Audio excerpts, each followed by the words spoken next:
Hi, Justine here. What I have learned from this course is just how passionate I am about building relationships with families and with my students, and also the importance of play. The webinar that was given from the Early Childhood Technical Assistance Center, they had a subject on building trustworthy relationships in families. I believe that there is no other way to just communicate with parents and get across the needs of the child if you don't have a relationship with the parents. Once you do build a relationship with them, it just makes everyone have a clear understanding of what the goals are for the child. Everyone is on the same page, and it just makes things easier to discuss anything or any issues that the parents might have. During parent teacher conferences, for example, it can be a little nerve wracking when meeting with them. So if you have a nice relationship with the families, it just makes it easier for you to showcase the weaknesses that the child may have and also their strengths as well. So I feel like just as educators, we all strive to have relationships with, the parents and with the staff, with the school. It just builds just a better and stronger community. From Tucker and Smith, the article titled Using Play to Enhance Growth in Children Who Have Experienced Trauma. From book Young Exceptional Children, monograph series number 17. I really enjoyed reading this particular book because they stated that play is a very powerful tool and it can help children reach their academic potential and growth. It also creates ways on children becoming more social with their peers and making friendships. And Tucker and Smith really made it aware to me that building friendships is highly important because it carries on with you, yes, from preschool, but it carries on with you later in life. And what I love about these courses is that, yes, they're all different, but in a way they relate to one another.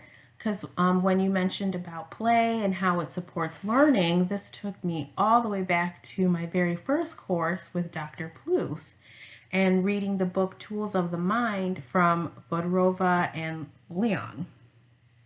And something so simple that Bodrova and Leong stated was that how a child needs to hold objects in their hands in order to get a better understanding of what it is the teacher is trying to have them learn. And this took me back to when I worked at John F. K Elementary School.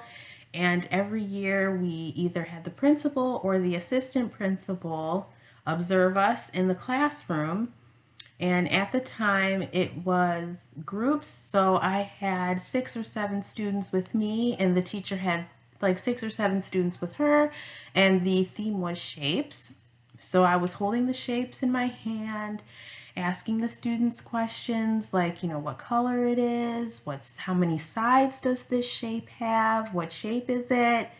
And she said I did a good job, but she said, how about next time when you want to have your students learn about shapes, how about you have them hold them?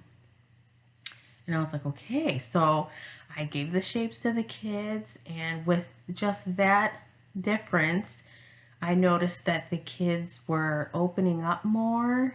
They were having discussions between themselves. They were, if one didn't know what the shape was, another one would help. And it just really just jogged a great discussion amongst themselves about shapes.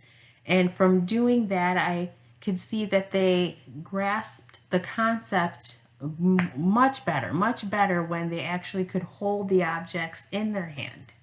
So Bodrova and Leong really have taught me many things about just how holding shapes and objects in your hands, how much a child can learn from just that. To best describe how play supports children's learning and development, what I think would best be stated by Bodrova and Lialong. They really bring awareness to Lev Vygotsky's beliefs, and his belief is that, play is cognitive, emotional, and social. Vygotsky also believed that others should view children as just playing with toys. And I know sometimes that's what most parents think, is that, the child is just playing with toys. But actually, when children are at play, they should acknowledge that they're actually following rules. What is fascinating is that when children are playing too, they're really unaware of how much they're learning. Again, Lev Vygotsky, he emphasized that when children are playing, their mental state is brought to a higher level, and I truly support that.